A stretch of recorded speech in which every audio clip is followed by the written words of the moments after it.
It is the NXT after Stand and Deliver WrestleMania weekend, the afterglow, the aftermath, the hangover, if you will. This is the Wrestling Inc. podcast. I am Glenn Rubenstein, joined by Alfred Konuwa to talk about NXT tonight. A new era of NXT, a new champion. So many changes, yet some things remain the same. Now, after Cody Rhodes' devastating loss on Sunday at WrestleMania and his beatdown at the hands of Brock Lesnar last night, I ask for respect for Alfred Konuwa, who is clearly in mourning and is going to need some time to process these developments in the career of one Cody Rhodes. Absolutely, Mr. Glenn. I am in mourning. I am coming to you tonight with a broken heart. Very, very crushing defeat from Cody Rhodes. Also a tad hungover, which is why I'm wearing sunglasses, but mostly mourning because WWE made one of the worst decisions in the history of this company. I am mourning Cody Rhodes' defeat. I'm also mourning the end of the Triple H era and the beginning of the toxic Vince era, where fans will be turning on this product. They will be rejecting Roman Reigns like when he was a babyface. And I am just heartbroken, Glenn, and I'm going to need you to carry me through this podcast because I don't know how I have been able to continue for the last couple of days, let alone today, in terms of Cody Rhodes losing and me being a happy, healthy man that I traditionally am. It's pretty crazy, right? I mean, just thinking about where we were a scant 72 hours ago. Think about Sunday. Think about Sunday morning. Woke up in the afterglow of WrestleMania Night 1, where Kevin Owens and Sami Zayn got it done and defeated the Usos. Huge pop. One of the biggest pops I've ever heard in my life when they finished their story. Amazing WrestleMania Night 1. Amazing NXT Stand and Deliver earlier that day. In fact, something that I would say was up there was, and NXT always brings it, but man, riding so high Sunday morning, you open the Twitters, you open the web, and it's like, oh, what's this? What's this headline? WWE to be acquired by Endeavor and merge with UFC. What now? Well, let's see how WrestleMania plays out today. And then by the end of the night, what is going on? Where are we? Is up, is down. Monday, let's see, Monday, night after, they're going to contextualize it. We're going to have some surprises, some pops. They're going to end the weekend feeling good. And instead, they ended it with Cody Rhodes, America's sweetheart, just being destroyed by one Brock Lesnar at the end of a Raw that was puzzling, to say the least. Yes, we will get into that with our news, but I just want to spend a little bit more time on Cody Rhodes. I love that Eric Douglas sarcastically and facetiously, of course, put out, Alfred, Cody has to struggle more, apparently, which is what I've been seeing. And I think it's so hilarious from these Roman Reigns truthers who are saying that it's only been a year and Cody Rhodes hasn't had enough adversity to be champion, where Cody Rhodes was as hot as he was, breaking the records he did. I think it's hilarious that WWE is booking Cody Rhodes like a black man, in that he has to keep waiting his turn, just like Kofi had to wait for 11 years, just like Big E had to wait for 9 years, Bobby Lashley had to wait for 16 years. It's just never good enough. Cody Rhodes was perfect. He was the perfect person in the perfect situation, but just wasn't perfect enough. So now he, like a black athlete, has to work twice as hard to get half as far. This thing about Cody Rhodes needs to struggle more and wait more, and it's only been, whether it's 4 months or a year, whatever clock you want to use. Let me give you a little bit of context about people who have to quote-unquote struggle. The biggest backlash I have ever seen for somebody not getting put over is when the Fiend Bray Wyatt did not win the WWE Championship at Hell in a Cell. Do you remember that night, Glenn? I do indeed, yes. Do you remember? It was the only time I've ever seen in the history of WWE fans get together and chant AEW. They chanted refunds. They were ready for the Fiend to beat Seth Rollins. No wrestling, quote-unquote, writer, fan, journalist, animal, giraffe, no wrestling person or individual in the world will tell you that Seth Rollins winning via ref stoppage was the right decision. Nobody will tell you that the Fiend shouldn't have won that title, okay? The Fiend debuted in July. That pay-per-view was in October. That's 3 months. So all these rules that people seem to all of a sudden have, for Cody Rhodes has to wait a year. He has to wait this long. He has to wait that long. All those rules are bullshit spin from the Roman Reigns truthers, because the Fiend, according to all these fans who freaked out when he lost, didn't have to wait a year. He was ready then. Okay, so I don't want to hear this narrative. And I'll give you one more. I'll give you one more friendly little story. There was once a wrestler, fairly popular. Same origin story as Cody Rhodes.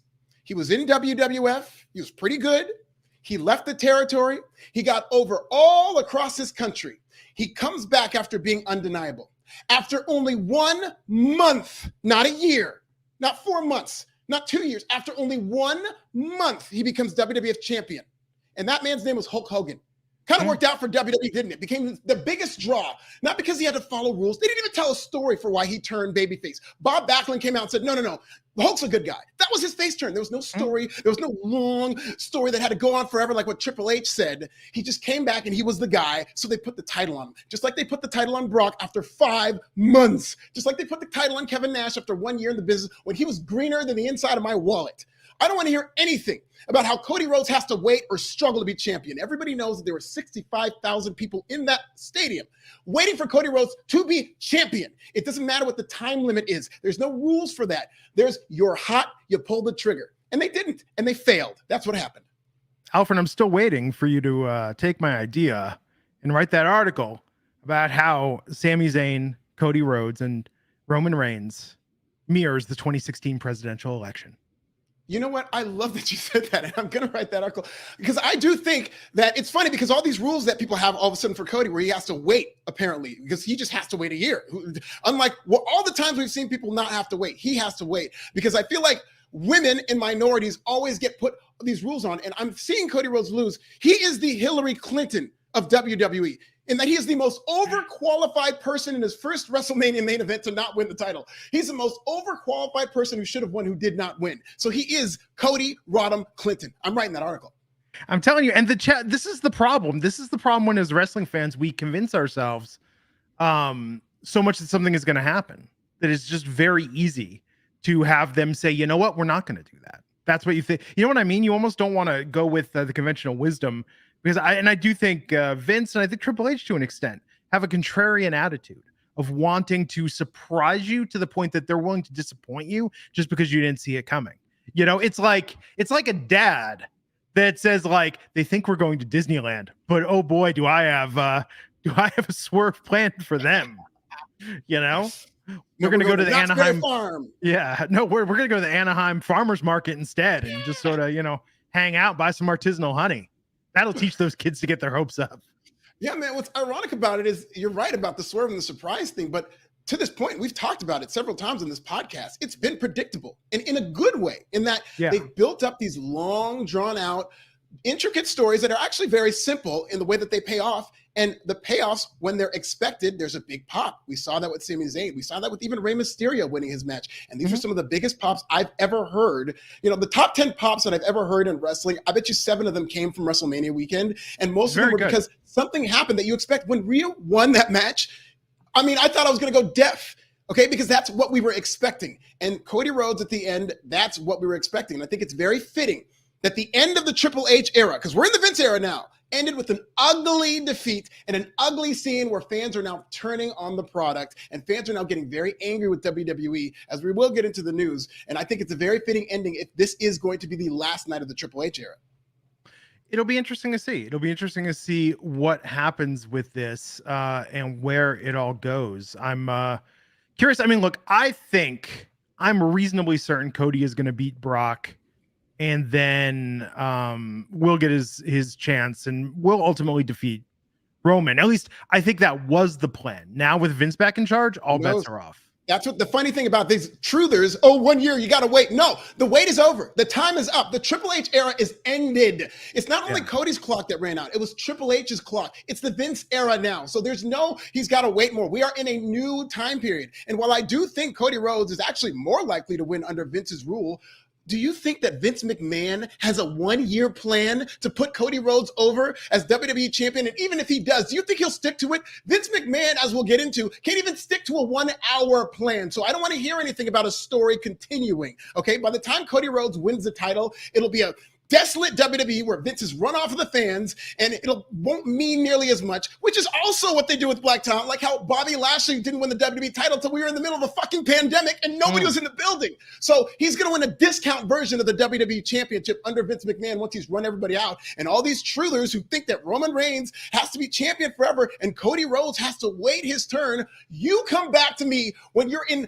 the half-broken version of WWE after Vince McMahon has run off everybody when he's made, I don't know, the Hornswoggle champion. You tell me when Cody Rhodes beats Hornswoggle for that title in a year, you tell me that this was a good payoff, that it's a good thing that we waited an extra year. I mean, Swoggle could use the money.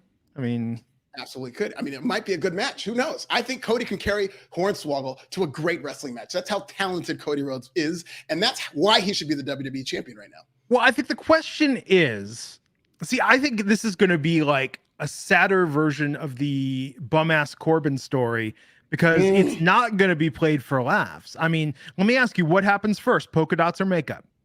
Oh what do they do first to knock him down further thinking?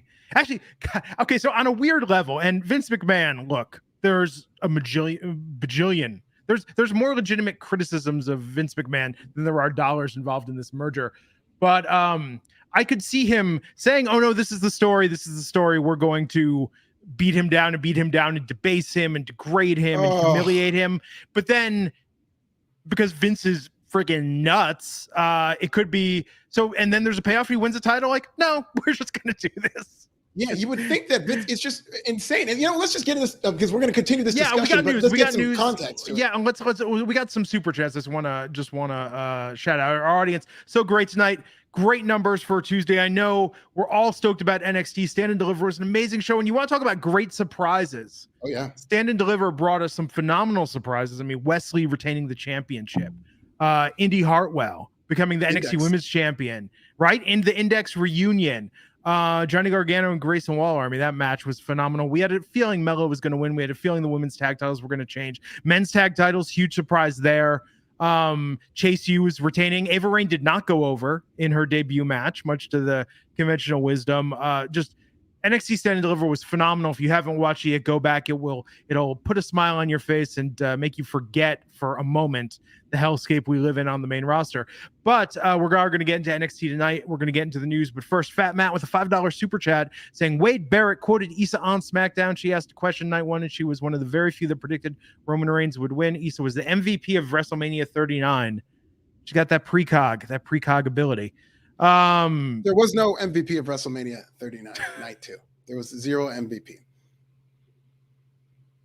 You know what? There was an MVP. It was MVP. The only MVP on WrestleMania night 2 was MVP himself. I was gonna say Snoop Dogg.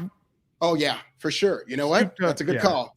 That's a good call. He worked on the fly. I love that. Look, here's the thing. Can you get to the bottom of this with your contacts? Can we get a story, the untold story of what was planned for Shane McMahon's return and his role in the company? What that was supposed to be?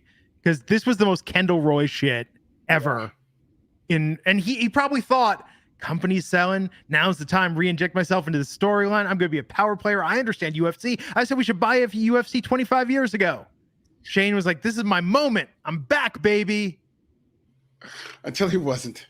And you know what it was like? And I hate to say this because I feel really bad for what happened, but it reminded me like the pain he was in. And I just remember the famous viral grape stomping video where the woman fell and hurt herself.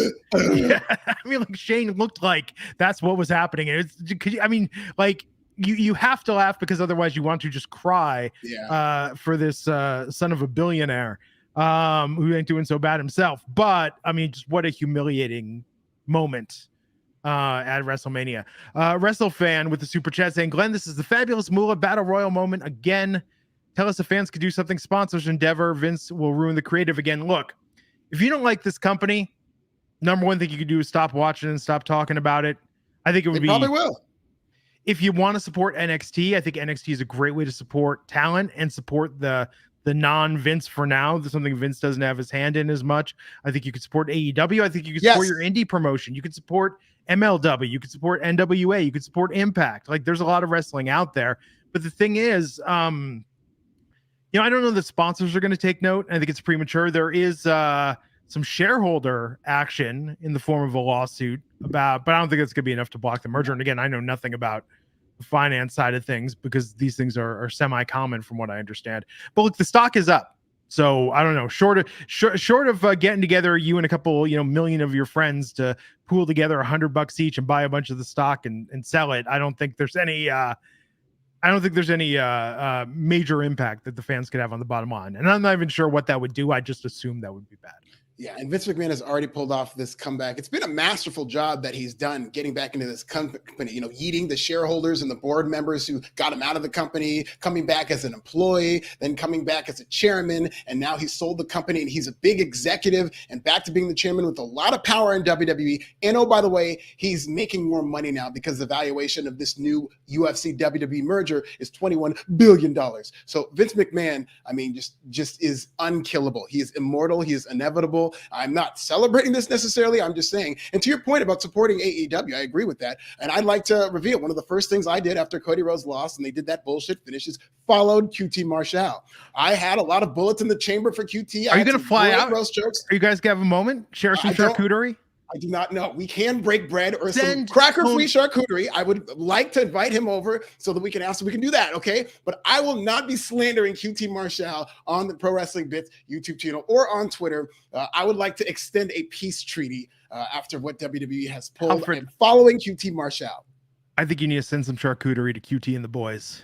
I should. And send TK a sausage log or something. It'll be all crackers on the plate and no sausages, but it'll be delicious. Maybe a couple of cheese cubes. I think he'll like that. Eric Douglas saying Alfred Cody has to struggle more. Yeah, I don't know. We'll see. Randy $5 saying, Alfred, do you agree with Cody fans boycotting WWE? Cody is like his dad dealing in hard times, Bob. Hard times, baby. Yeah, I'm going to keep that same energy because I know when Sammy lost, and I feel your pain, Glenn. I think that we are kindred spirits in that way now. When he lost, I did say that you need to trust in the storytelling and you need to kind of move forward with WWE. They have always had the right answer. I still do believe that to a degree with Triple H running the day-to-day creative, as long as that's the case. But the thing is, as I will now get into, is Vince McMahon is firmly in charge of WWE RAW. He wasn't necessarily overseeing every single thing, but he was approving scripts. He was tearing up scripts. Things were being changed on the fly. And if you watched WWE RAW last night, you saw a lot of things that we haven't seen in a while. There was a Seth Rollins segment that I did see him off camera, seeming like he had no idea what he was supposed to do or say. This was during commercial, just freaking out, okay? And because I had very good seats, I was watching Seth Rollins and he did not seem like he knew what was going on. Women's segments were apparently cut. Quote unquote, several of the women on the roster grew frustrated with the adjustment, according to this report.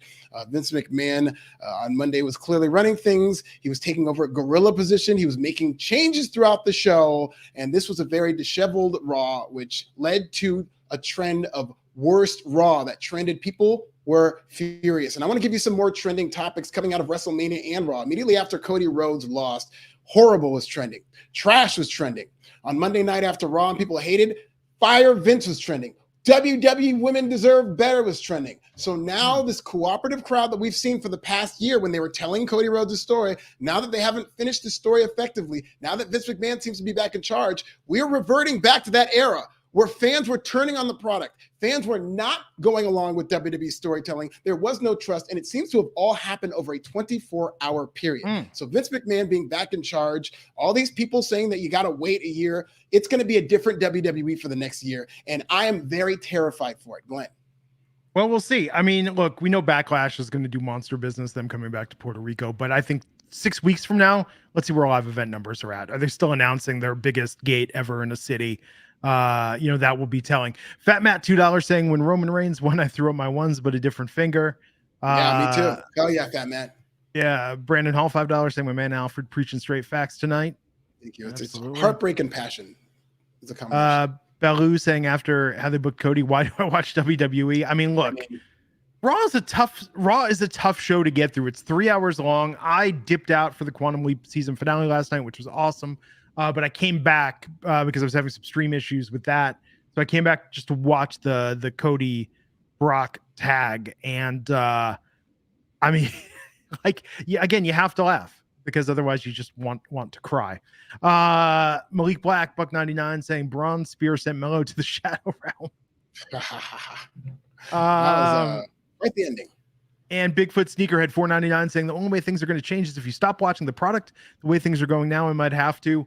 Look, I fully endorse. I stopped watching Monday Night Raw. I liked wrestling more when I did that. I think SmackDown is an easy watch, but it's because that's where the storytelling has been streamlined. And I think NXT is a phenomenal product. I think the NXT we saw tonight, God forbid Vince McMahon even remembers that NXT is a thing, because said it before, it is the best, in my mind, it is the best, most consistent, and my favorite promotion in all of professional wrestling right now. Yes, it was a very good show tonight. It felt more like a Raw after Mania than Raw after Mania. And I'd like to shout out Issa, who is now quoting everybody after WrestleMania by saying, "What is this?" Yeah, I agree. What is this, Issa? What the hell is this? Why the hell would they do this? They have screwed the pooch, and AEW has an opening. Listen, I would be scared if I'm AEW, because this new WWE UFC powerhouse with two of the two biggest super agents in the world now working together, I'd be terrified from Tony Khan and AEW. They should really be very nervous for what WWE is going to become, because while I do think the creative is going to go to dog shit and it's going to suck, I do think that WWE is going to make a lot of money, and I do think that they're going to have even more ways to counter AEW. Listen, they could counter program AEW with UFC shows now. Vince McMahon can go to his buddy Ari and say, "Hey, that John Jones fight you guys got planned? Well, AEW has a pay-per-view that night. Why don't you do it then?" So I would be very terrified if I'm AEW at the possibilities between UFC and WWE. At one point, they're just going to be toying with AEW, but I still follow QT Marshall on Twitter. You can do it, little buddy. Well, Tox Kazim spent $4.99 of their hard-earned money. And Alfred, I want you to do the honors of reading the super chat. Okay.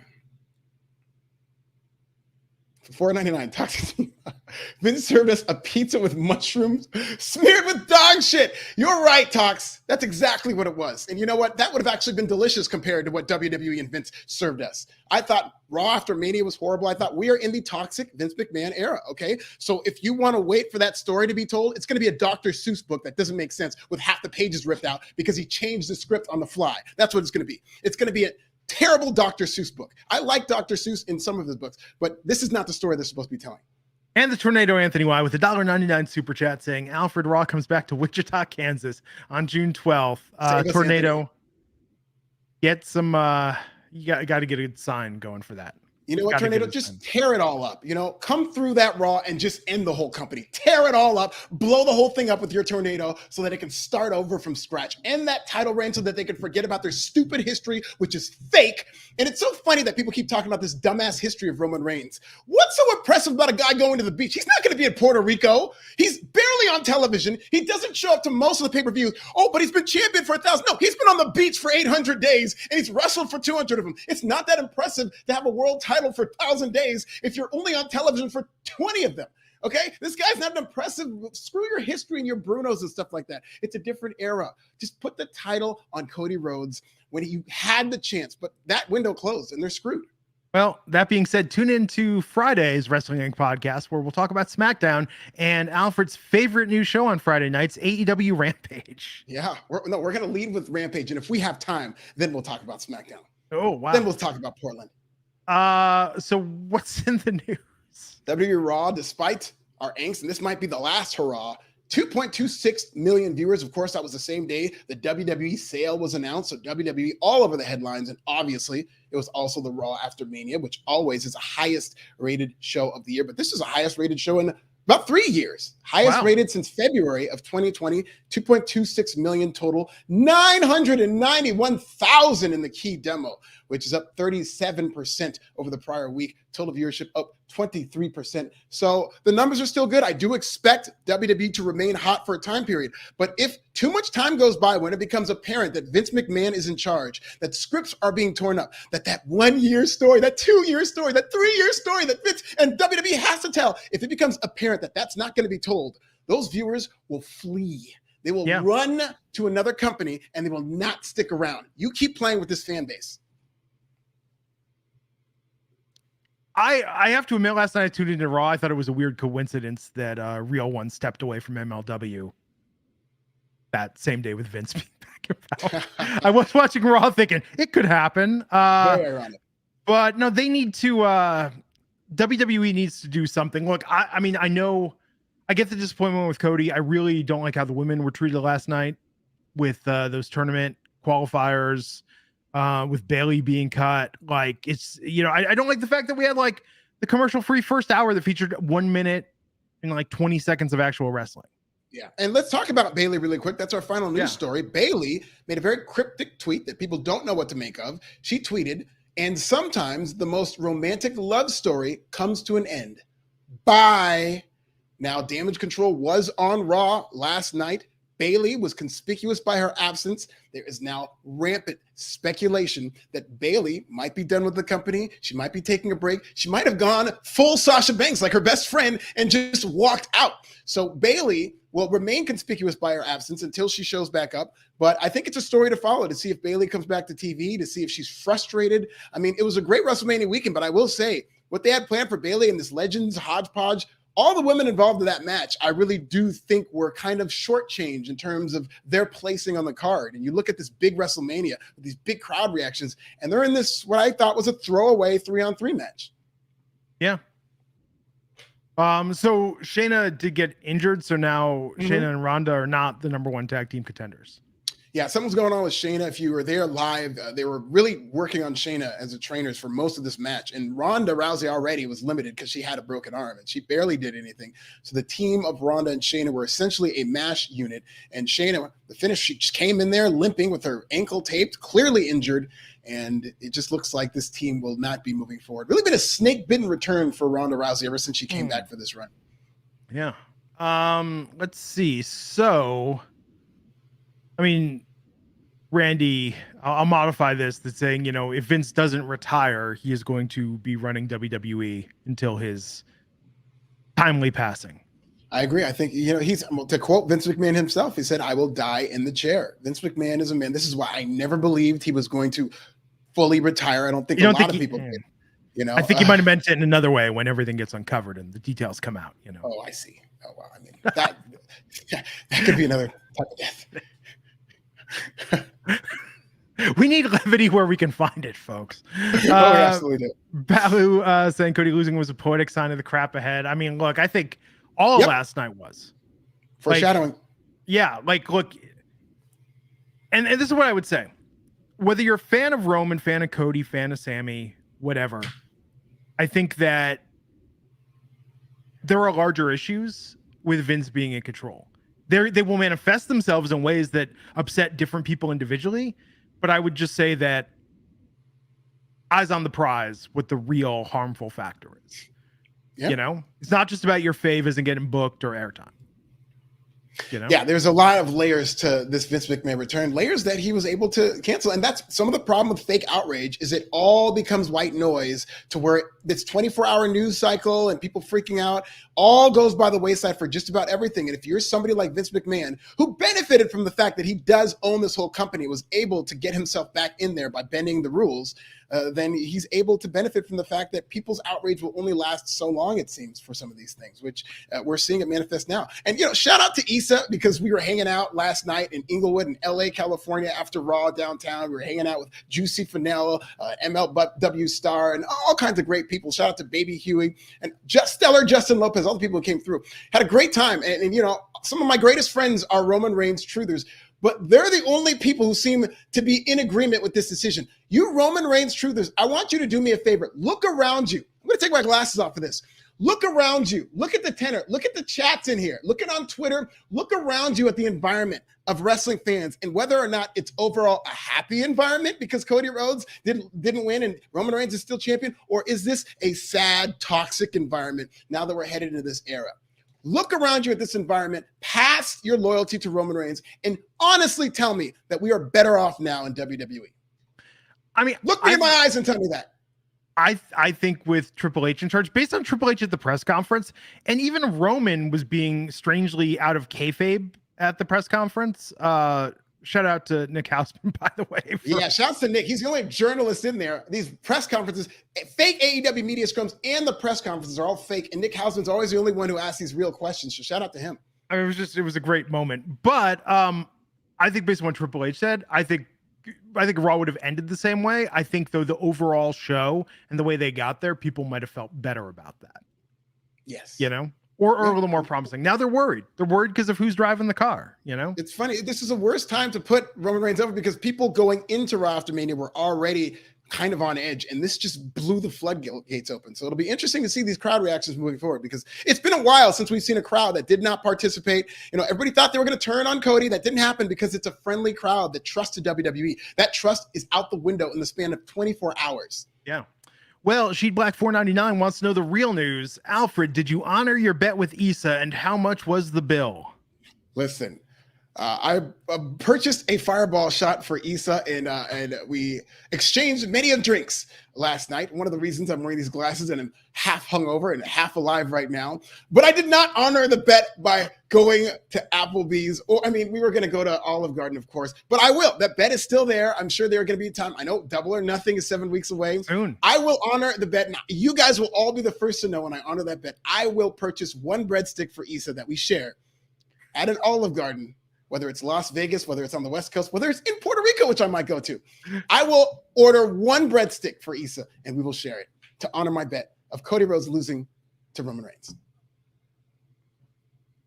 And Tim Mickles, $1.99 super chat saying, talk your ish, Alfred, LOL. Oh, yeah. So, okay, let's talk about NXT. Like we said, love me some Tim Mickles, by the way. Love me some Tim Mickles. And I love a lot of people who I met this weekend. It was a great WrestleMania weekend. This was a terrible ending, but it was a wonderful, beautiful WrestleMania weekend where I met so many people who I've known including Nick Hausman. Me and Nick Hausman have known each other for years. Okay. And I finally met him, and he's just as tall as I am. He's a great guy. He's exactly how I expected him to be in real life, and just a wonderful soul. Shouts to House of Wrestling. Bigfoot Sneakerhead 499 saying, if I was Triple H, I'd create my own wrestling company and start stealing talent from WWE and AEW. I would watch it. I mean, he's getting a $5 million bonus for the last couple months. Actually, it's kind of weird. It's kind of weird how Triple H, I bet you Shane McMahon is making more money from this sale than Triple H might be. And Triple H has to actually work for it. A funny point. I would like to know because I believe Shane is still being paid. He was being paid as a performer, I believe. I don't think he has any more shares in the company. When I last saw the SEC filings, I don't. Okay, but I do think the Triple H does, and he will get broken off. So that has been a narrative for a while now, especially when Triple H was ousted from NXT, which is funny because now he's going to get the same things playing out with WWE now, where he's probably going to get ousted from WWE. All of his talents are going to get fired all over again. It's going to be the same thing playing out on the main roster.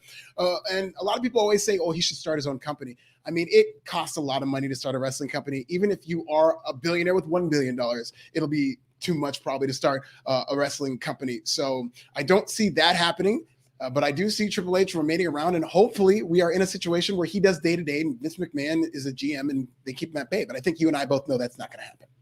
And Fat Matt, $2 saying Vince McMahon's a genius, sell for dollars, run it down back to cents. Just yeah. Just like he does with his career. It's funny. He's treating WWE the way he treats his own life, is that he gets himself into these horrible scandals that you think, oh, this is it for Vince. They literally made a documentary called The 9 Lives of Vince McMahon, and all these genius journalists at the end of the documentary, they asked them one by one, do you think this is it for Vince McMahon? And the geniuses were like, yeah, this is it. That's it. He's done. No, he's never done. This is Thanos. He came right back and he rebuilt his life and his career, just like WWE, where he goes away and he has to come back and he goes away. We're going to see this for the rest of his life. So NXT Stand and Deliver, you were there in the building. Any highlight moments from that? Before then, it was running in to Cisco at Wale Mania. Wale Mania was lit. I had the time of my life at Wale Mania, and I might go to Wale Mania in Philly next year just to go to Wale Mania and then come back home because that WrestleMania by then is probably going to be horrible. It'll be Hornswoggle and Cody in the main event with Vince in charge for that WrestleMania. So I'll probably go to Wale Mania. Stand and Deliver was an incredible show. I did not go live. There was just too much on my plate, and I didn't want to have to get stuck in traffic, which I'm glad. I would definitely have been late for WrestleMania had I had gone there live, but it was an incredible show to watch on TV. I love the Index reunion. That was a standout moment, huge pop. I love the double swerve. I was very surprised as they put the Rock's daughter's debut on the pre-show. I'm very surprised at that, but I actually love that match. And Schism, by the way, the word on the street is that the two members of the Schism, who used to be known as the Grizzled Young Vets, have put in their request for a release, and they were not on this show tonight. But I thought Stand and Deliver was an incredible show. It felt like a takeover. Johnny Gargano versus Grayson Grayson Waller, who's incredible, by the way. I interviewed Grayson Waller. I'll have it up in my channel. He's incredible in interviews. I thought that was a great match. I thought the five-way was an incredible match. This was a brilliant show. I love the show. Yeah, it was very good. I did see a report that the Schism was intact on the Level Up taping today, but we'll see. We'll see what happens. Okay. I'm Airbuck99 saying VKM thinks the stuff doesn't stink. Raw sucked. It's so funny. You think he'd learn his lesson. Like, this man sat back, and I don't know. I find it hard to believe he was not watching the product, but he watched these crowd reactions, these great moments, this universal acclaim. They're drawing money. They're selling out buildings. And Vince is a money guy. Even if he doesn't like somebody personally, like a Daniel Bryan or whatnot, if the people like it, if it's drawing money, he'll go with it. So you sat back, Vince McMahon, since July and watched this product flourish under the direction of Triple H, where everything is flowing and there's a story being told, only to come back and think that your way is better. No, we're going to go back to tearing up the scripts. Like, he didn't learn anything while he was away. Well, except how to grow that mustache. Oh, yeah. He's got that Gomez. He's got that Tony Stark look. Maybe so that's what it is. Maybe he's back thinking people think we're going to think he's a different person because he's dyed hair jet black. He's got the mustache. Maybe he thinks if people think I'm a different person, they won't bring up these allegations. He just grew the mustache so he could twirl it after, cackling after disappointing the fans last night. So NXT tonight, we had a lot of recaps of Stand and Deliver, and we open with Indi Hartwell, our new NXT Women's Champion, coming out and being very gracious to the crowd, talking about her journey. I mean, look, we've been saying for months, Indi's got to get called up. There's nothing left for her to do in NXT. I think it's interesting where they go with this. But what did you think? She said that Roxanne Perez deserves the first title shot, but then Zoe Stark came out to set up the match for later tonight. What did you think of this opening segment, Alfred? I thought it was a fine opening segment. I thought it was a pretty good segment. Indi Hartwell came off as a very big baby face, and people very much embraced this title run. My one concern with this segment is that no Dexter Lumis, and I don't even think she mentioned Dexter Lumis. So I think that Index reunion was a one-off, which I think is a big mistake. I think they need to be back together, and I'm not geeked for this title run if there will be no Dexter Lumis. So maybe they're going to do something where he keeps interfering in her matches, but I thought it was a fine opening segment. And Indi Hartwell, I mean, I didn't think she was going to win, but the way they put her over with Dexter Lumis, I thought was the right call. And it'll be interesting to see how long this run goes, because I do think they're building up for Roxanne to take it back. I mean, it's very interesting what we saw later tonight. I was saying that, I would almost do a different style of women's championship run with Indi, because look, her character, for better or worse, has suffered in being defined outside of her relationship with Dexter and The Way, right? Yeah. So part of my thought was that she would give these women these title shots, and then, Zoe would compete against her. Nikita would interfere. Gigi would get the shot. JC would interfere. Like, we would basically just keep spinning off all these additional stories, keeping these existing stories going till we find the great feud. But it looks like, I don't know. I think we got a three-way, a fatal, or a triple threat in the works based on where this went later tonight. And, might surprise people who I think really stood out in that segment, given what we've talked about, who we want to see get that title. But I thought this was good opening. And we followed this from Pretty Deadly versus Tony D'Angelo and Stacks. How over are Tony D'Angelo and Stacks? Very over. Should have won. I don't understand. I don't get this Gallus thing, man. I don't know why they keep putting Gallus over. It was just, and the match wasn't even all that great. I thought Tony D'Angelo and Stacks should have won. And I thought they were over again. Now they've got this new thing with the thing that's going to get over even bigger. So I think people are ready for them to be champions. And I think it's only a matter of time before they win those titles. But they shouldn't pull a Cody Rhodes and wait too long. Just put the titles on them when they're ready. You don't have to wait a year. There are no rules. Put the titles on them. Yeah. Well, I'll tell you, here's the difference between promotions, okay? I don't care for Braun Breaker. Curious where they're going with him now. I think Gallus as the men's tag team champions is like, you might as well just have two cardboard cutouts of wrestlers and put the belts on them. They're about as charismatic. But the rest of the show and the rest of the roster and what they give us week in and week out, NXT is my favorite promotion. Roman's the champ, Cody's the champ, Sammy's the champ, Hornswoggle's the champ. Doesn't matter if the overall product on Raw and SmackDown treated the rest of the roster, the storylines, the women's division, the diversity. You give me that, I don't care who's the champion. That's where the proof is in the pudding with NXT. Yeah, I've loved NXT, and I think SmackDown is my favorite show. We'll see how it's being booked this week. Who's Cody Rhodes going to get beat up by on Friday on SmackDown? The Undertaker's coming back. He's going to tombstone Cody Rhodes on Friday, and then Shane McMahon will come out and beat him up, I'm sure. But NXT is up there. I love NXT. I have very fun watching it, and it's just a 2-hour show that flows right by. And I thought this was a better version of Raw after WrestleMania. They treated this like a Raw after Mania with the surprises they had, with the big angle to go off the show, which is a staple of Raw after Mania. With it seemed like some of the debuts, like Noam Dar is back. I liked it. No, so Pretty Deadly heels in this match. They won the match. They cheated to steal a victory from the baby faces, Tony D'Angelo and Stacks. Now, Pretty Deadly are pretty dead to me. Nicely done.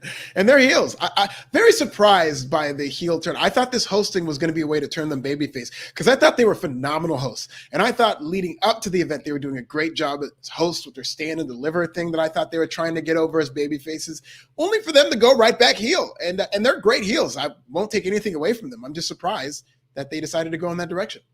Alicia A agreeing. Yep, this was the true Raw after Mania. I agree, Alicia. Was a great show tonight. This was a lot of fun. I was exhausted today after what we've been through the past few days. Just even watching it at home as a fan, this was exhausting. And this came on tonight, and I was like, let's cook. We were not going to order, and I had pep in my step. I'm in the kitchen, and I'm chopping things, and I'm cooking things, and I was energized by this show tonight. It was a fantastic viewing experience, just proving once again that whatever happens, we must keep Vincent Kennedy McMahon away from NXT. It's coming. You better not jinx it. Let me tell you something right now. First, he's going to get Triple H up out of there on the main roster. And then just like before he left, him and Uncle Bruce are going to go down to NXT, and it'll turn right back into NXT 2.0. We might even get the pretty colors back. NXT 2.0, it has some lesser moments, but all in all, the experiment, I think, worked out decently. But yeah, Pretty Deadly got that win tonight. D'Angelo, please put a title on this man. Yes. They should be the tag team champions.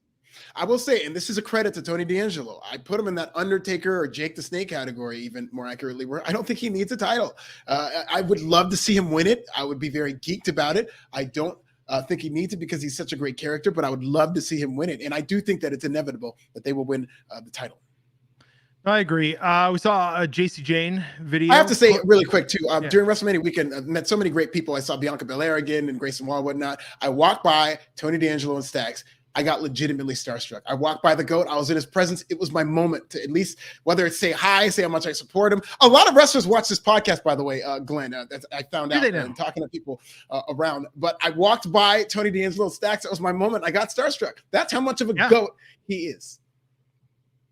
Passes the airport test. Oh, yeah.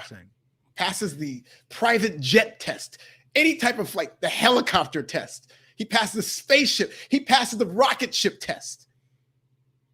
So JC Jane putting Gigi Dolan on notice after JC cost Gigi that opportunity during the ladder match. Crowd was really behind Gigi on Saturday. Yes, they very much. I love these ladder matches because they're a good tenor. I think that's another important thing on ladder matches. Good tenor to see how over people are, because you see this in Money in the Bank every year, where somebody will start climbing the ladder and they'll either cheer or they'll be like, no, no, no, no. And I think this year, LA Knight's going to be that guy when he's in that Money in the Bank ladder match. Anytime he even touches that ladder, they're going to go crazy for him as LA Knight continues to get more over. You mean Max Dupree? Yes, Max Dupree is going to be, well, who knows what Vince, here's the thing about Vince. Remember, he was Max Dupree when Vince was around. Vince saw nothing in the guy. So if I'm LA Knight, poor guy, like he's just now starting to get really over, arguably the most over guy this weekend of WrestleMania. And It's all probably going to come crashing down because Vince McMahon's like, who the hell's LA Knight? Where's Max Dupree? Dijak took on Odyssey Jones. Hard-hitting match, but Dijak pulled out the win. Dijak did. Shouts to Odyssey Jones. He seems to come and go. They're not very consistent with him. And I think they do have something in the guy. I think he's very charismatic. I think he's a huge big man who could really move. And I think they should start doing something with him now that we're Raw after Mania or post-WrestleMania season. I think Odyssey Jones is somebody they should do something with. Yeah. Interesting. I think there's a couple people sort of laying in wait right now that really deserve some sort of push. but he's definitely on that list. Joe Coffey was back tonight with Gallus. Yes, Joe Coffey, and another kind of call up or debut, whatever you want to call it, that had a Raw after Mania feel. And maybe he'll be the magic serum that injects anything interesting into this tag team. And I'm not sure if people saw it. I had to look it up. Remember when NXT UK got sunsetted last year? And it was like, well, NXT Europe's going to launch in 2023. And I was looking and they're like, yeah, we hope by the end of 2023, NXT Europe is going to be launched. Yeah, they keep moving the goalposts, as they said, the way they did with Cody Rhodes, where he has to keep waiting. But it looks like that NXT Europe is on delay until further notice. I think it has something to do with this sale. I don't know if they're going to be putting this large-scale project together until all the I's are dotted and the T's are crossed with this Endeavor sale. No, absolutely. Dragon Lee versus Nathan Frazier. Dragon Lee, everybody's prediction to win that North American title match, did not, in an amazing show of restraint from booking, from hotshotting a brand new superstar in NXT. But what did you think of Dragon Lee's match with Nathan Frazier tonight?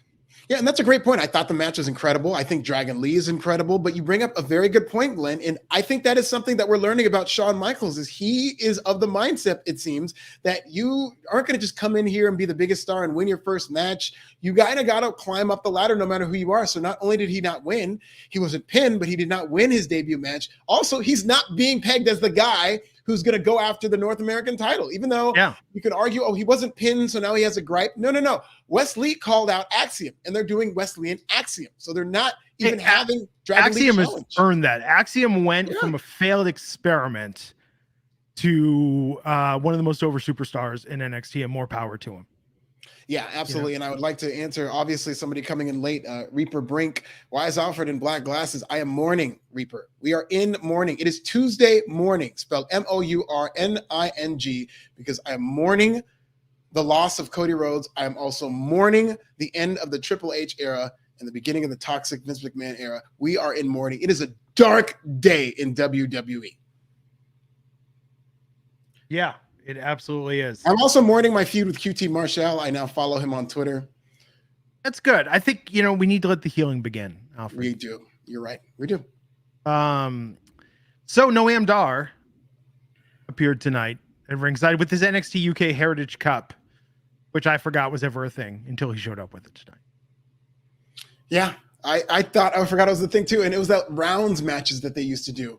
So it'll be interesting to see how they bring that back into NXT and how over it gets with this crowd. I mean, the thing is with these crowds, they're in front of the same people every week. And WWE is starting to get restless with this. They're starting to encourage people to bring their friends and family to switch things up. And I think something like the Heritage Cup division is something that could be new to this crowd. It's just something different for this crowd that sees the same people every single week, or these wrestlers that see the same people. It's something different for them to do to get the crowd engaged. Well, and now that Noam Dar is back, where is Alicia Fox? I think that is the money pairing that will I want to see that work wonders in NXT. Let's go. They were so fun together. They were that NXT. It was a 205 Live, right? Yeah, 205 Live. Yeah, that was a good pairing. I thought they were very good together. Yeah. So we went from that to Chase U Class in Session. Duke Hudson's going to have an award. I hope for an MVP award next week. I hope MVP is there for Duke Hudson's MVP award. Me too. I absolutely love these Chase U segments. I think they're getting funnier and funnier. And I love that Duke Hudson did the double swerve. And now he's all the way back in and he's all into Chase U. And who knows if this is going to last. But I think Duke Hudson has been phenomenal. I really do think he has been the MVP in Chase U the past month or so. And I like what they're doing with him. Thea Hale actually is. Thea Hale I prefer. She's been the MVP. Okay, I think always the MVP. But no, good thing they retained control of the university. Yes, we'll see. Very surprising.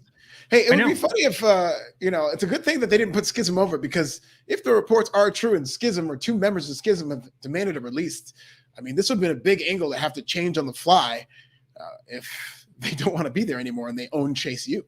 Two teachers going on a teacher strike. That would be incredible if the cult got control and then they were like, we should unionize. I think that'd be fantastic. Great storytelling. So then we had Alba Fire and Isla Dawn discussing their victory at Stand and Deliver. And they feel a presence, a challenge coming, which I like that they're kind of teasing it. I want, what if it's Damage Control? I think that would be very fun way to spice things up a little bit in NXT. If I was Damage Control, I would want to be in NXT just to hide from Vince, so maybe it should be Damage Control. Yeah, it's like the witness relocation program for wrestlers. But Indi Hartwell and Zoe Stark for the NXT Women's Championship. Good match. Everybody got their stuff in. Indi got the win, still champion. He kind of stole the win quickly in that quick reversal. Yes. Thievery win. Not a very babyface win, but Indi Hartwell 1-0 as NXT champion. And I need Dexter Lumis in this. I will not be nearly as into this if there's no Dexter Lumis. They are yin and yang. I don't think any wrestler is as elevated by the other wrestler as Indi Hartwell is by Dexter Lumis, and vice versa. Yeah. Well, after this match, Tiffany Stratton headed to the ring, made it clear she's coming for Indi's title. We saw that coming. We know Tiffany Stratton is someone that NXT is big on. The fans are behind. Looks like $1 million, ready to go as the standard bearer for the NXT women's division. But then surprisingly, Cora Jade, who we haven't seen in a while, attacked from behind. And look, I know I have been critical, as of others in the past, that Cora in her previous gimmick lacked a certain gravitas that made her maybe look a little younger and not as ready to be at that top position for a long title reign. But I have to say tonight, she had it, man. Yeah. Whatever she's doing differently, like I believed it tonight and the way she attacked. So I think it's going to be a 3-way feud with her, Tiffany, and Indi for this title.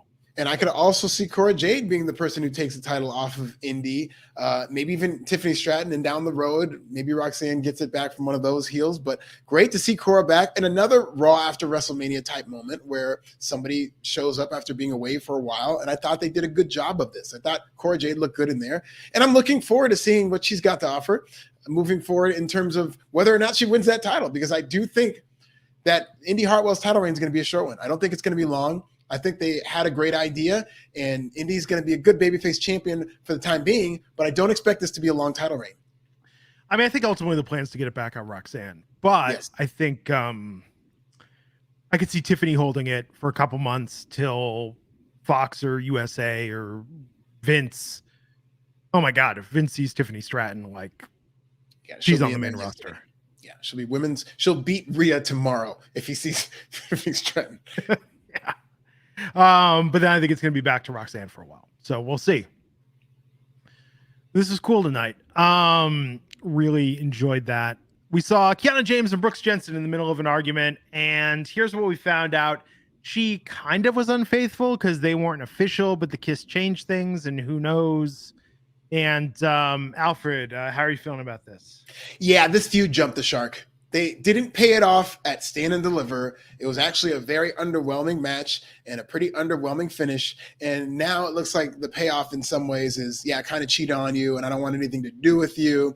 And I haven't heard the name Sebastian in a while, so I don't even know if they're going to pay that off. So what was one of my favorite feuds, and one of the reasons I strongly considered going to Stand and Deliver, because I thought they were going to have a big moment for this. I thought Sebastian might even be Jay White or something like that. Yeah. But now I don't care as much, and I don't think they're going to have a good payoff for this.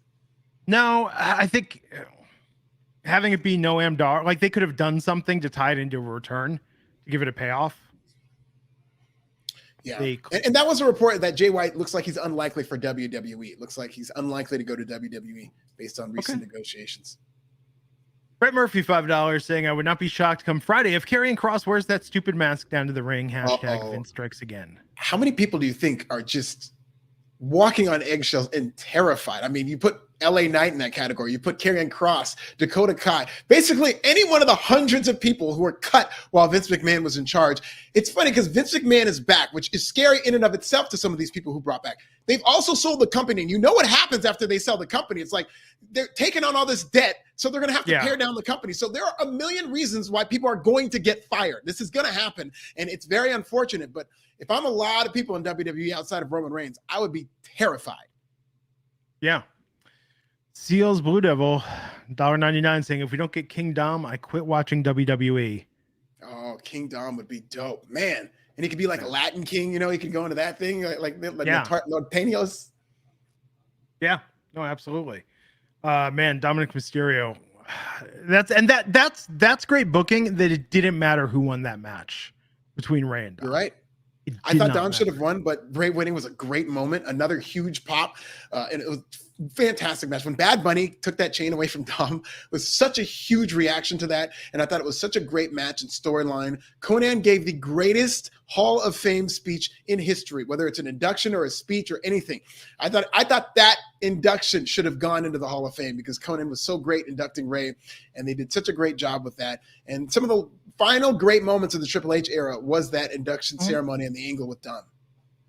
So, kind of a surprising match. Oh, and we had condolences sent out to Bushwhacker.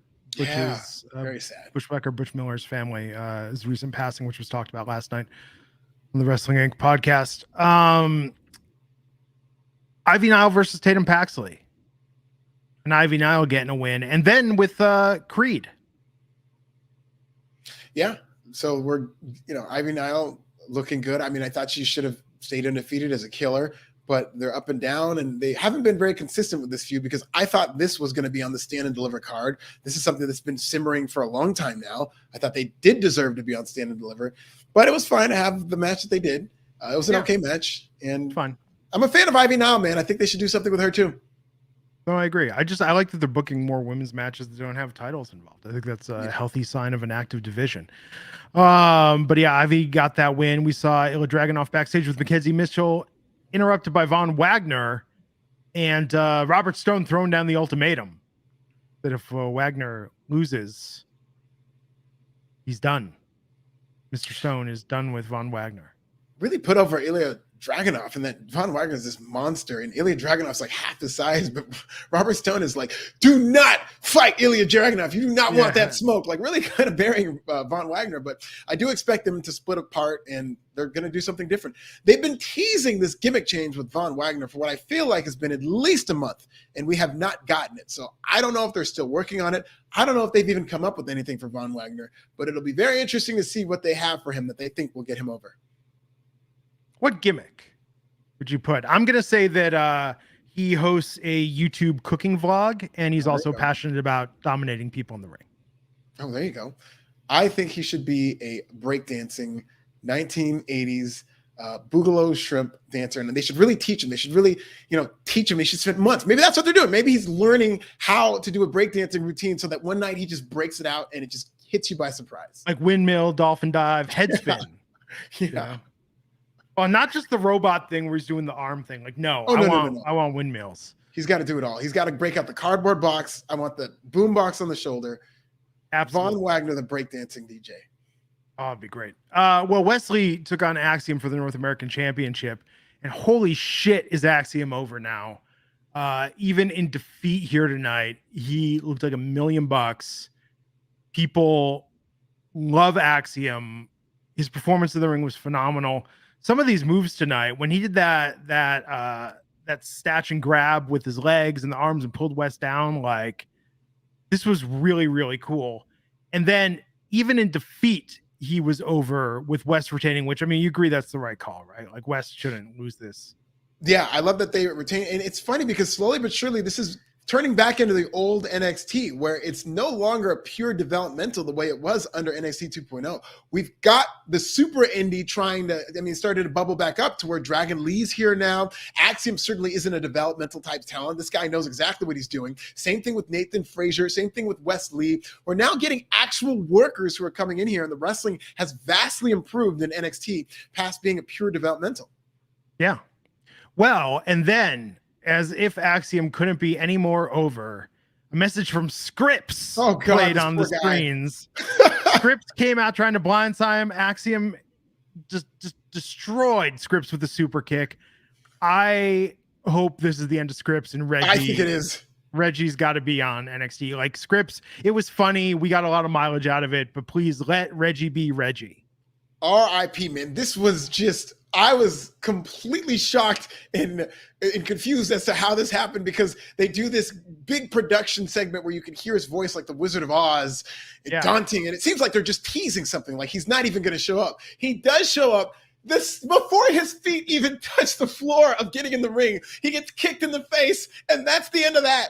You cannot come back from that. It's over. Like they couldn't have buried this guy anymore by having him do this big production and just get kicked in the face immediately. It's over. Yeah, it's done. Reggie is a superstar. Scripps was funny. So closing segment, we hear from Carmelo Hayes and Trick Williams. This was really nice. Carmelo was putting Braun over. Carmelo and Trick were hyping up the win at Stand and Deliver, talking about the new era of NXT with him as the NXT champion, thanking the NXT universe. This would have been a really feel-good moment had it ended with the hands being raised. But like, before we got to what happened, what did you think? What did you think of this segment? I didn't trust it. I mean, I thought it was a good segment. I thought they did a good job, but you knew something was going to happen. You knew Carmelo being a heel until now, we essentially got a double turn, and Braun Breaker really being the person who was booed in that match, you knew there was going to be a turn. I did expect what we got in terms of Braun Breaker turning on Carmelo, and I thought it was a good segment. I thought it was very well done. Braun's got that dog in him, and he attacked Carmelo and went off the air looking dominant. I was hoping he was done, man, but it looks like we're going to go one more round with these two. Yeah, very strange that he's a heel now, and I love this comment left by Rally Cap and Standing. Braun, Cora, a heel couple. Braun Breaker and Cora Jade are dating in real life. Really? At least the streets tell me that. And I think they'd be a phenomenal heel couple. I think that's what he'd need. I know you and Issa criticized Braun Breaker for being maybe limited in promos or whatnot. And I've always said, wait till this man turns heel. When he turns heel and he gets to play a different character, especially if they give him Cora Jade, I think it's going to be an incredible act. I think he's going to be a very good heel. And what I love about this heel turn, Braun Breaker has a gripe. He has a reason to do what he did. He got screwed out of his title. Trick Williams, after being kicked out, it was the same finish they did with Cody. Trick Williams was kicked out. He comes back. He screws Braun Breaker. Braun Breaker was screwed out of this title. He should have been mad. He should have turned, and they make the best heels when a heel turns, but he has a good reason for it, but he's being a jerk about it. So I think this is going to be incredible.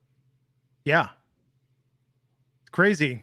Absolutely crazy to think about what could happen now. But I thought when Braun was being gracious and real, I thought that was the most likable I've seen Braun Breaker.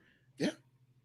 They did a good job. They've done a good job because I think it's because they're both very much friends. And, you know, talking to Carmelo Hayes, who also watches this podcast, shouts to Carmelo Hayes if you're watching. Yes. He was saying that it almost seemed like it was him and Braun against the world. He was not talking about this match like an opponent or whatnot. He was talking about it like, we want to prove a lot of people wrong. A lot of people didn't give us a chance with NXT. And I think they wanted to go out there and have a great match to show everybody that this NXT era is not dead. You know, they were looked at as, you know, the faces of a new and dead era of NXT that's not the black and gold era.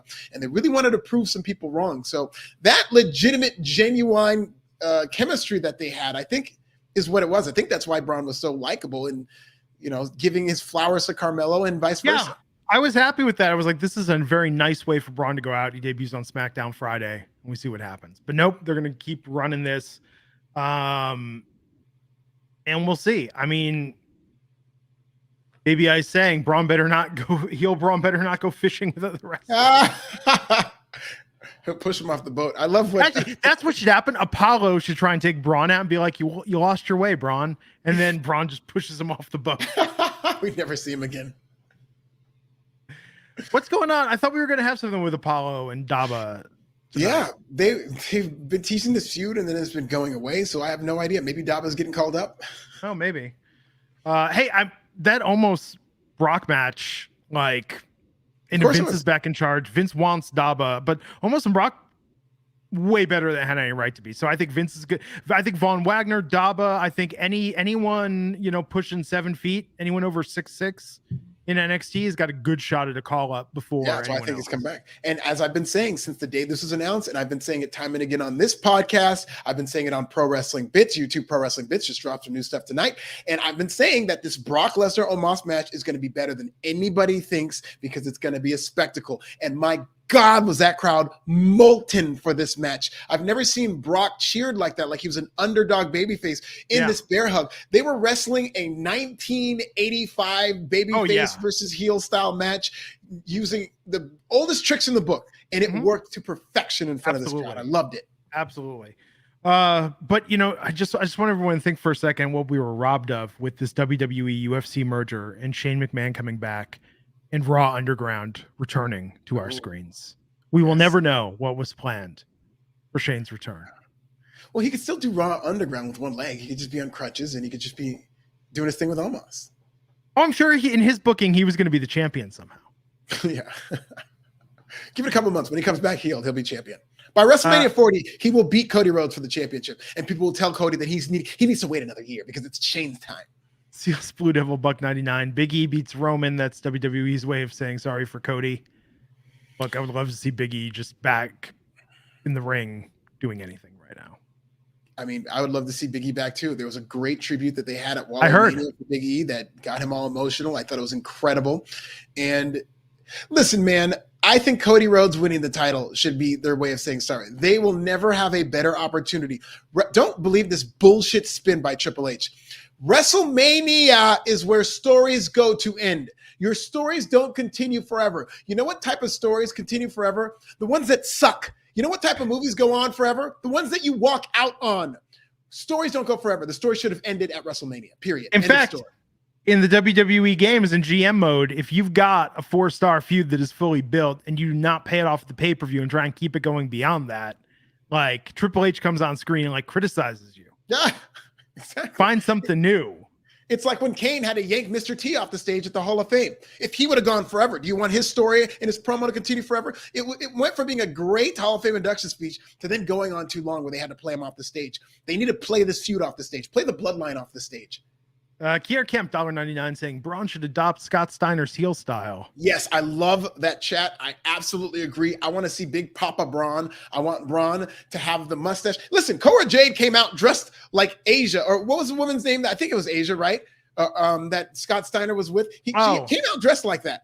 So I'm telling you right now, I think that we're going to get heel Scott Steiner era Braun Breaker. Brett Murphy, $5, saying, so now with all this S going on with Vince, should Jay White just say, screw it, I'm not going to WWE? It was Medeja is who I'm thinking of. Medeja.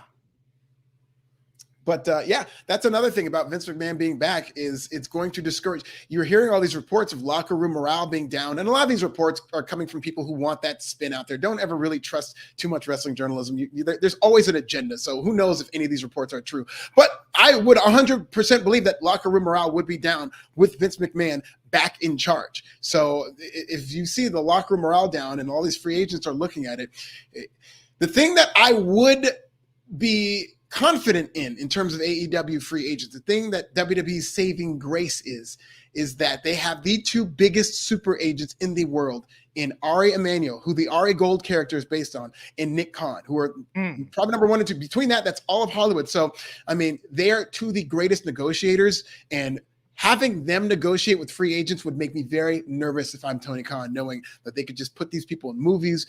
Jade Cargill, I think, is as good as gone with WWE, and I hope she goes there because Ari and Nick Khan will make her a bigger star, possibly than The Rock, if she goes to WWE. Wow. And Tony Khan has no idea what to do with Jade Cargill, and that audience isn't for Jade Cargill. That nerdy, dorky, hardcore audience. Look, I'm doing the anti-AEW thing again. I said I was going to be nicer to these people, but that audience with AEW does not know what to do with Jade Cargill. Neither does Tony Khan. So I think Jade Cargill is as good as gone now that you have these agents in WWE.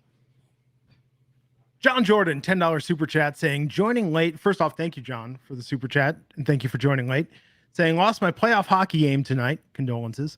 Cody lost and got smashed. Vince's stupid dick dastardly mustache is trying us all. Boys, come visit me in Florida and let's get the world back on its axis. Let's go. John Jordan is my guy. I would love to come to Florida. I will go to Florida to do stand-up this year. I hear it's a great scene, particularly Orlando. But let me know where you're at, and I'll definitely hit you up, and we'll hang out. Florida's a beautiful place to visit. My brother had his bachelor party in Florida. Oh. It was lit. Loved it. Miami was excellent. There you go. So that was NXT tonight. WrestleMania weekend officially comes to a close. Friday, SmackDown. A dark day. How will Cody fall even further down? I don't know how they're going to ruin this more. This story everybody wants him to keep telling, this never-ending book everybody wants WWE, not everybody, the Roman Reigns truthers want everybody to keep writing. So we'll see how this goes, but I'm very nervous. Very, very nervous. Triple H should be like, hey, Cody, the dude that walks through the stands and sells pretzels called in sick today. Really hate to ask this, but be a pal. Take one for the team. And we just need you to work concessions tonight. Cody, we're going to need you in catering, and we need you to heat up these burritos, okay? We want it at medium temperature at best. Vince loves his burritos with ketchup on them, too. Can you please get him one? Can you get Vince some ketchup? We're out of ketchup. He needs it, and it's got to be Heinz, not the healthy stuff. We want full corn syrup, you know. Yeah. Thank you for making me laugh to keep me from crying, Glenn, because I may or may not have been crying behind these glasses at points in this podcast. Crazy, man. I mean, look, I watch... This is the problem with the WrestleMania season. You know, it's like the championship means more. I think the Bloodline storyline with Sammy was incredible. I think they did a commendable job of getting that storyline shifted to Cody and Roman. And I'm not a fan of super long title reigns. I think they're boring. I think they're predictable. Yeah. And the problem is that they eat up so much oxygen. You know, that's, again, the one thing with NXT, I like that they don't make the title reigns. They don't book that at the expense of everything. Whereas on SmackDown and to a lesser extent Raw, like it feels like it's, you know, a good half the show some weeks. Yeah. And I think it would be very good if they didn't make these so long, because we have seen these long title reigns with like Mandy Rose and a Braun Breaker, and the short title reigns will be a good way to switch it up. Although I don't think they should beat the A+ champion in Carmelo Hayes. Yeah, we'll see what happens, man. So thanks everyone for tuning in. Issa will be back on Friday. The three of us back together again. And I'm sure the trash talk will continue. In the meantime, follow Alfred. Send your condolences to @thisisnasty. Please. He needs some copium and some hopium. Yeah. Let's go, Cody. He's afraid that like En Vogue, Cody ain't ever going to get it. And I'm at Glenn Rubenstein. Give me a follow. If you like the podcast, like, share, subscribe, leave us a rating and review on Apple Podcasts, Spotify, or wherever you get your podcasts. Leave a comment in the chat, and we will catch you back here next time. Tomorrow night, AEW coverage. A lot of people's favorite promotion once again. My new favorite promotion. Let's go, AT. I cannot wait for QTV tomorrow. Let me just say, yes. I will be putting AEW over ad nauseum tomorrow, and I cannot wait for QTV. Let's go, QT. There you go. We'll catch you back next time on the Wrestling Inc. podcast.